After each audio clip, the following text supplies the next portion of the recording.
एक व्यापारिक मेला सर आयोजित किया जा रहा था, व्यापारियों में रोष था सर, क्या सुंदरनगर के जौहर पार्क में 31 दिनों की अनुमति मात्र 3,41,000 में इस मेला ग्राउंड की किसी एक निजी व्यक्ति को दे दी गई थी, यहां पर व्यापारिक मेले का आयोजन करने के लिए, जिसको लेकर व्यापारियों में भी बहुत रोष था। व्यापार मंडल के अध्यक्ष जी, इनका एक डेपुटेशन मेरे साथ भी मिला और इस मुद्दे को लेकर जब मैंने नगर परिषद के अध्यक्ष जी से बात की, इन्होंने मुझे अवगत करवाया कि हाउस से किसी प्रकार की कोई अनुमति नहीं ली गई। एसडीएम सुंदरनगर को व्यक्ति ने अप्लाई किया, उन्होंने वो चिट्ठी नगर परिषद को भेज दी और उसी पर नगर परिषद द्वारा यहां पर अनुमति दे दी गई थी। इस मुद्दे को लेकर मैंने हिमाचल प्रदेश की विधानसभा का हमारा शीतकालीन सत्र धर्मशाला में चल रहा था,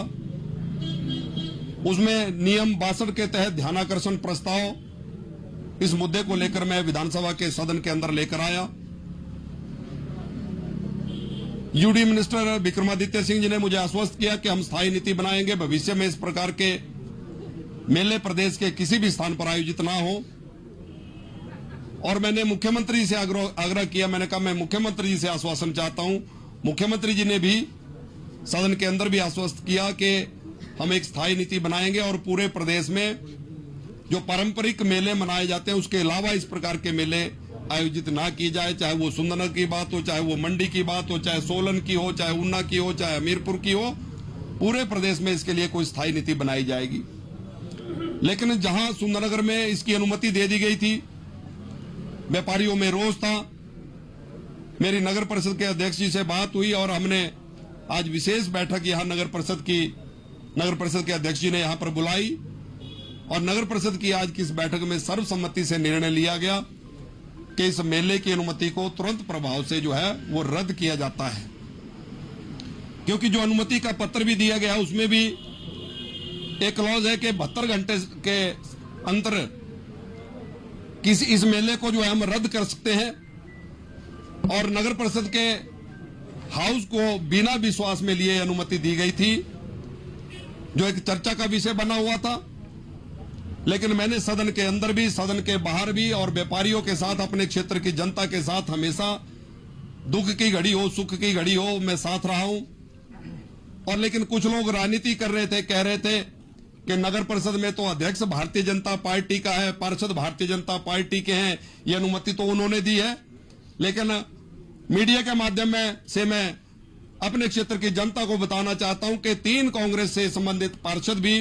चुनकर इस हाउस में आए हैं। लेकिन आज जब ये विशेष बैठक इसीलिए बुलाई गई थी कि इस मेले को रद्द किया जाए, उन तीनों पार्षदों ने आज की इस बैठक का बहिष्कार किया है, जो इस बात का प्रमाण है कि इस मेले के आयोजन के पीछे किसका हाथ है। पिछली बार भी अनुमति दी गई थी, उसमें उद्घाटन करने के लिए कौन आए ये भी पूरा शहर जानता है। लेकिन हम दलगत राजनीति से ऊपर उठकर अपने व्यापारी भाइयों के साथ हैं और किसी प्रकार से भी अपने व्यापारी भाइयों के साथ अन्याय नहीं होने देंगे, क्योंकि आज ऑनलाइन शॉपिंग के युग में और कंपटीशन के युग में जहां व्यापारी भाइयों को अनेकों प्रकार से दिक्कतें आ रही हैं, वहीं इस प्रकार के मेलों के आयोजन के लिए 1 महीने की अनुमति दी जाती है और 2-2 महीने वो मेले चलते हैं, जहां हमारा यहाँ का स्थायी व्यापारी जो दुकान किराए पर लेकर, अपनी दुकान लगाकर, जो व्यक्ति हर विभाग से अनुमति लेकर, लेबर एक्ट, माप तोल विभाग, खाद्य पूर्ति विभाग, हर विभागों से विभिन्न प्रकार की दुकानदार हमारे अनुमति लेकर, टैक्स देकर जो दुकानें चला रहे हैं, वही इस प्रकार के मेलों के आयोजन से उनको दिक्कतें आती हैं। इसलिए मैंने सदन के अंदर सरकार से आग्रह किया है कि इस पर स्थायी नीति हो